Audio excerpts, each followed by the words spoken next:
Quando mi capita di incontrare i lettori mi succede molto spesso è che mi chiedano che coefficiente di coincidenza, che grado di coincidenza c'è tra la mia biografia personale e la biografia del mio personaggio, del personaggio diciamo dei miei primi due romanzi, che sarebbe Lorenzo Lamarca.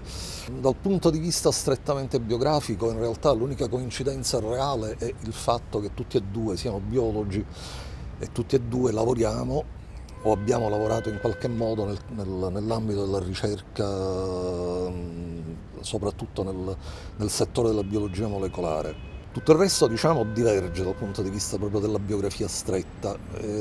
Per esempio, lui ha una sorella, Maruzza, alla quale è legatissimo, e io invece sono figlio unico.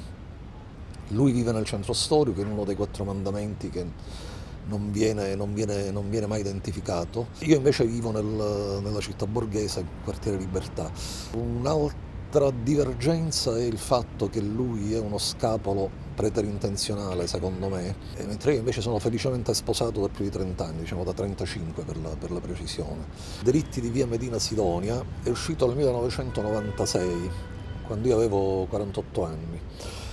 Però in realtà l'avevo scritto una decina d'anni prima. Non è che mi sono seduto un giorno a tavolino e ho detto ora scrivo finalmente un romanzo, è successo semplicemente che alla fine di una giornata di lavoro abbastanza pesante mi sono ritrovato a battere sulla tastiera qualcosa che poi sarebbe diventata la pagina 1 del mio primo romanzo.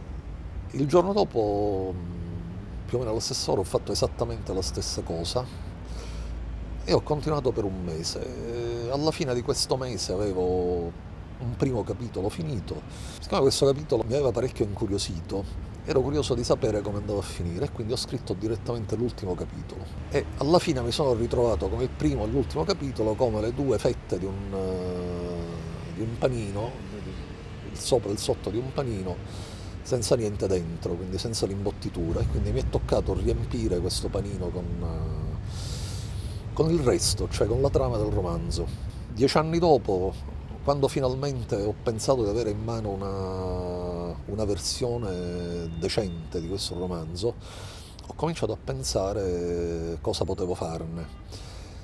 E ovviamente, siccome il sogno segreto di ogni intellettuale siciliano e palermitano in particolare, penso che sia pubblicare con Sellerio, e però invece di prendere il manoscritto e spedirlo direttamente all'editore o di cercare un contatto con l'editore, ho pensato di scrivere una letterina a Elvira Sellerio. Questa lettera dicevo che avrei spedito il manoscritto se mi avesse garantito che sarebbe stato letto, quindi non pubblicato o chissà che cosa, letto semplicemente. E lei mi ringraziava della fiducia e mi diceva di farle avere il manoscritto e che stessi tranquillo, che sicuramente sarebbe stato letto. E mi ha telefonato. Ci ho sentito una voce femminile che diceva sono Elvira Sellerio. Io sono riuscito soltanto a dire signora. E lei mi ha detto ho letto il suo manoscritto, mi è piaciuto moltissimo, muoio dalla curiosità di conoscerla. Il mio ultimo romanzo, Blues di Mezz'autunno, che è uscito all'inizio di novembre del 2013, Palermo non è neanche nello sfondo, Palermo viene semplicemente evocata e questo credo che sia dovuto anche al fatto che appunto questo mio rapporto con la città in questo momento non è particolarmente felice.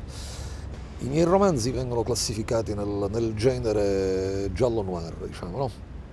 Ogni tanto mi chiedono come sono arrivato alla scrittura. Ora, secondo me, non sono arrivato alla scrittura, è la scrittura che è arrivata a me, perché per me scrivere è stato quasi l'automatico, un atto automatico, quasi la logica continuazione del fatto di essere sempre stato un forte lettore.